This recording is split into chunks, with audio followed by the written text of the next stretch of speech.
Here I am in front of Disneyland, and it has been closed for almost 1 year now. Who would have thought that it would be closed for this long? And we just found out about a week ago that they are canceling their annual pass program. So that's why I'm here today. These are all of my annual passes starting in 1988. You can see my collection here of annual passes going all the way through present day. So this is my pass that was good up until a week ago. So these are the first 5 annual passes that all look very similar. You can see that first one says Magic Kingdom Club on it. So I don't know if we got a discount for Magic Kingdom Club or not. And to get your annual passes from those early years is you would go right around there to the right. Do you see that building right there? You would go in that building on the other side and they would take a Polaroid picture of you. And so for the first 5 or 6 years, that's kind of how you got your annual pass. Back in these days, there really weren't that many of us. There were only maybe, I don't know, in the thousands, and you could park right up at the front. If you look at this gate all the way to the left, right there, that's the special turnstile that used to be for annual pass members only. And everyone else would line up in these other lines, and the annual passers got to go right over there to the left. And you go right through that gate.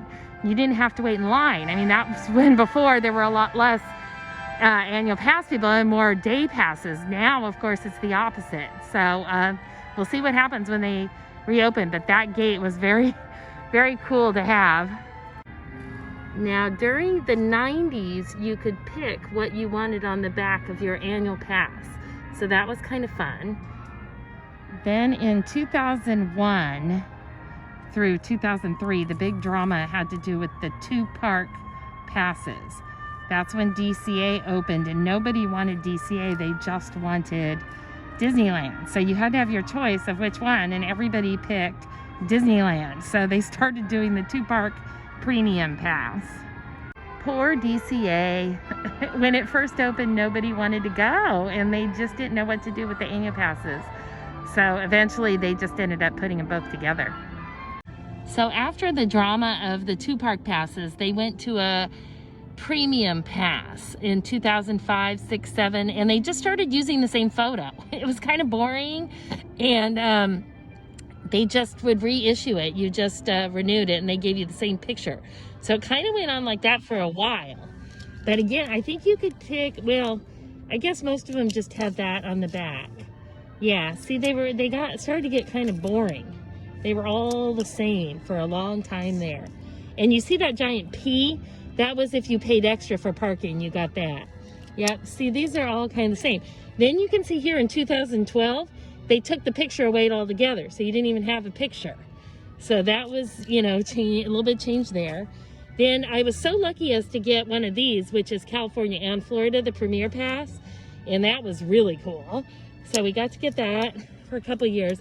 Then they took the dates off, and they didn't even list the dates. So you can see I hand wrote my date on there because I didn't know when it expired. So this is the more recent. Most people that have these passes with the monthly payments, you know, they look like that.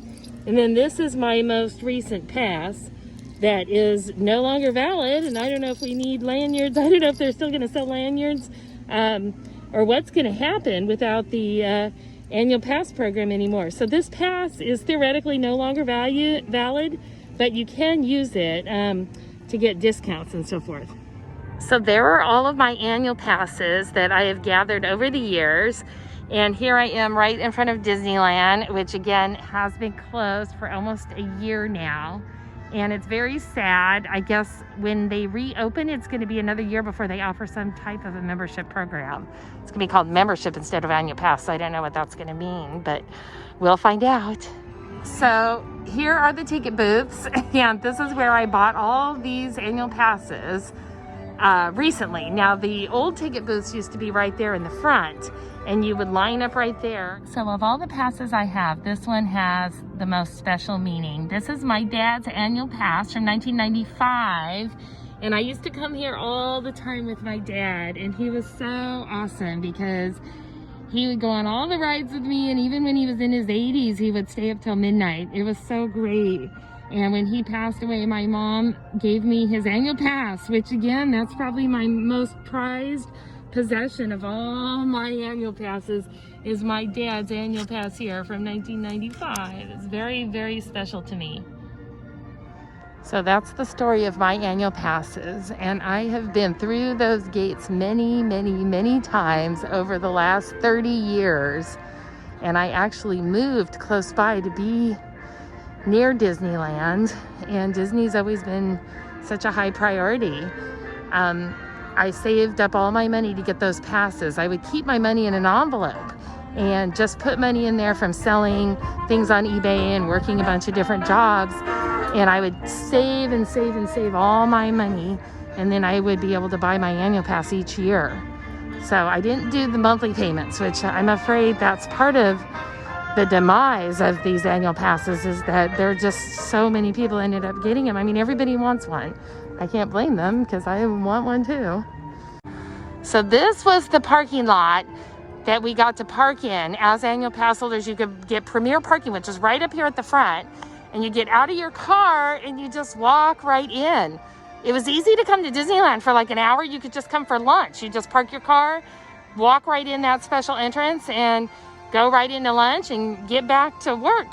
It was very easy to do.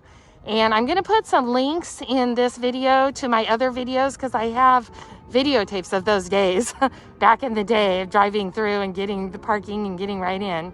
The other great thing about being an annual pass holder is that you got to come to annual pass holder nights that were after hours, and you could go on the rides with the lights on. And so I've got some videos of the lights on in Snow White and on Space Mountain. Anyway, I'll put some links in for those, and you'll be able to see that.